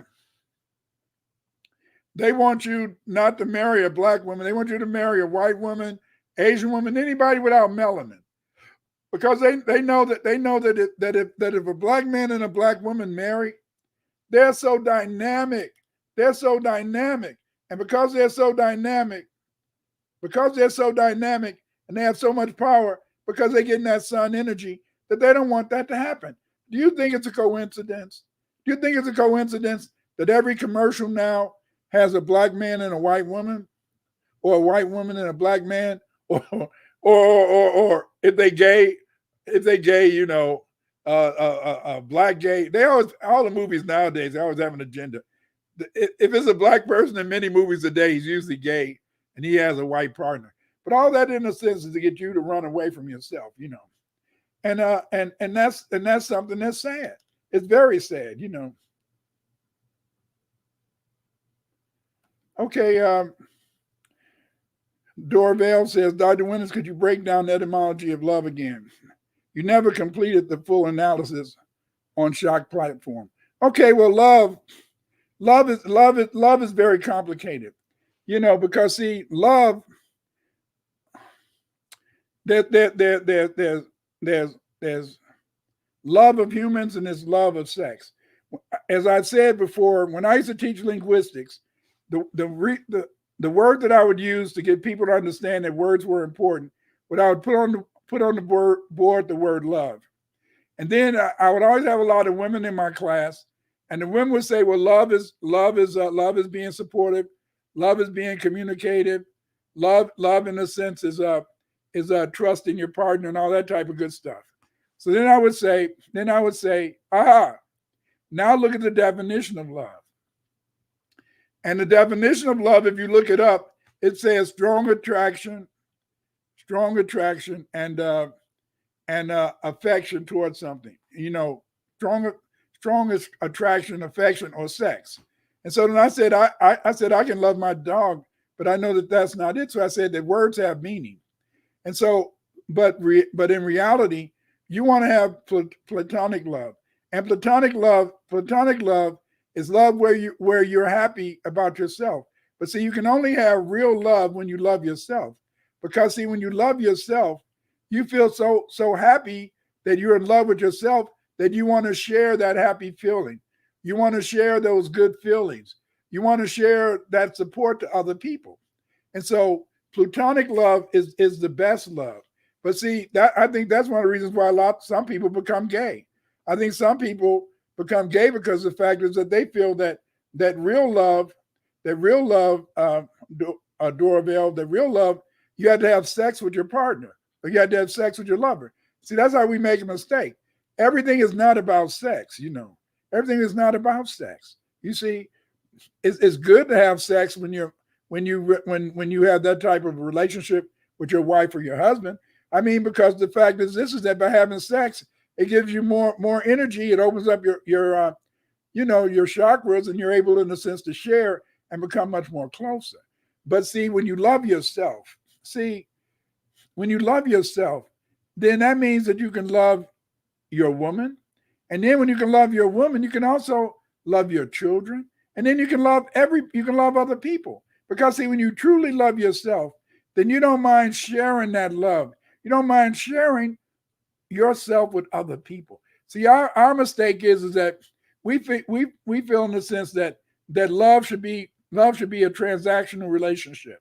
You know, when my son got out of the Army, the Navy, and he's been married almost 30 some years now. But anyway, so when he got out of the Navy, I said, what is your line for women? He said, I would say, do you have a job where you work at? That's a cool line, but that wasn't the way it was when I was growing up. But see, the thing is, this is that so many relationships are transactional. And because they're transactional, if either party doesn't have money or lose a job or something or get sick, then the other party feels, okay, they can't give me anything, so I had to move forward. You see, and this is bad. So to me, my idea is that love is having a strong feeling about yourself. Love is being able to say that you're somebody and you deserve to be respected. And because of the fact that you say that you're somebody, you love yourself, you feel that you should be respected, then that makes you feel that you should respect other people. Sure, I'm going to admit, when you love, sometimes other people are going to hurt you, because often when you love, then you think everybody else feels the same way you do when they don't. See, a lot of times in a sense is that people don't in a sense feel the way you are. So you have to have discernment.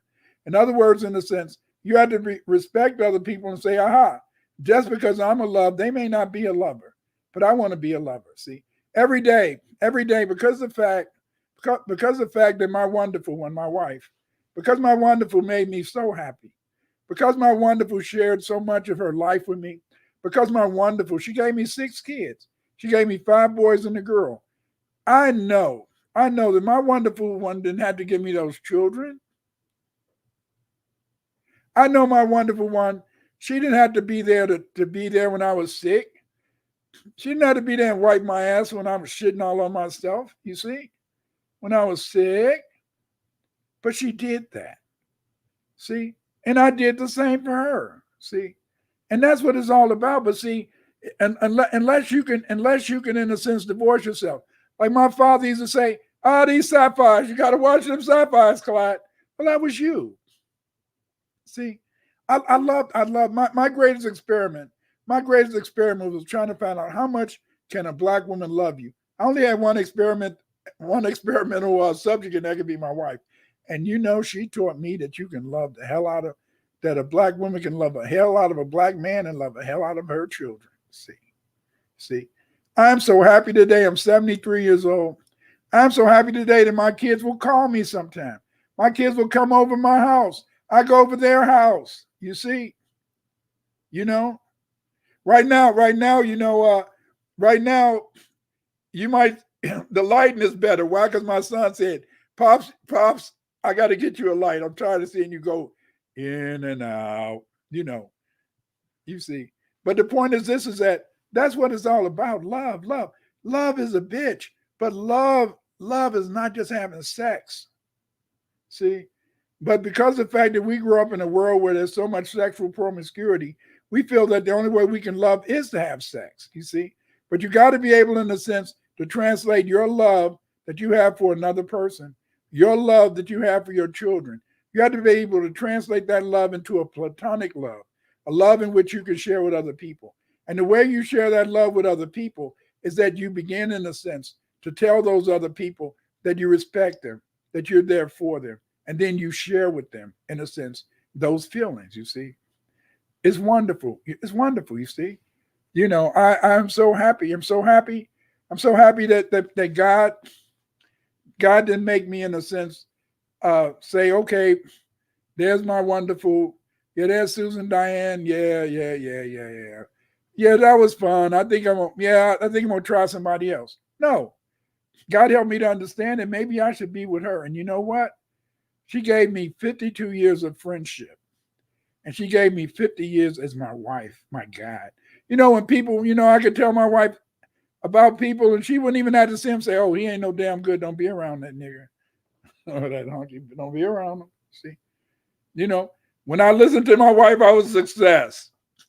When I didn't want to listen to her, well, I got fucked up. But I mean, hey, my daddy said, you're a man. Don't you dare do everything that sci-fi tell ya.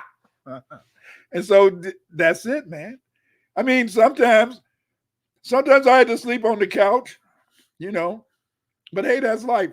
One of my sons, my third son say, Pops, I don't sleep on no damn couch. I don't care if my wife is mad at me. I'm still sleeping in the bed. Well, I said, well, hey, that's dangerous, man. Back in the day, that could be a burning bed. But I got out the bed. I mean, shit. My wife said, hey, don't come near me. Don't come near me. Leave me alone. I love her alone. You see. Then I heard somebody saying, I heard somebody once. Yeah, I was listening to Cat. You know, that guy, Cat Williams. He said you cannot have a relationship. You cannot have a relationship and let it some violence in it. And then I said to myself, damn, I never hit my wife. I never did all that stuff. I said, oh, but she hit me sometimes, yes. So Cat Williams was right, yes. I may have didn't hit her, but she hit me. But again, family, you know, thanks for you guys showing up, and thank you for the questions. You know, and you know, and I think that we can end the program with Karen. And Karen says, oh my God, I keep saying that, always showing happy black men with Caucasian light-skinned women. Yeah, they do that. They do that to make you think that's a myth. That's a myth. How can that man be happy with that Caucasian woman? How can he be happy when he always gotta always try to make sure he got a good job, or always got to be kissing white asses so he can maybe, in a sense, feel that he can keep on pretending to that white woman that he can provide for her, you know, the same way a white man does. You know, and if you notice, many of the so-called stars, many of the singers whose parents were married, whose parents in a sense, who had a white parent and a dark parent, most of the time, if the man is usually dead, and the man is usually dead because he usually died from all that frustration of trying to hustle to get that money. You're right, Karen. You see, that's all a myth. It's all a myth. You know, it's all a myth because, see, but as I said, is that dark or light, you know, when I was growing up, they used to say the blacker the berry, the better the juice. In other words, in a sense, the darker the woman, the better the person. I'm not prejudiced, but I'll admit that if you saw my pictures when I was 10 years old, I was very light when I was 10 years old. But, you know, it looked like the smarter I got, the darker I got. I don't know if that's true or not, but hey, don't take it serious. You guys have a great evening. See you tonight at 7 o'clock. Show up and come to Then and Now, same place, same station. You guys have a great evening. Good night.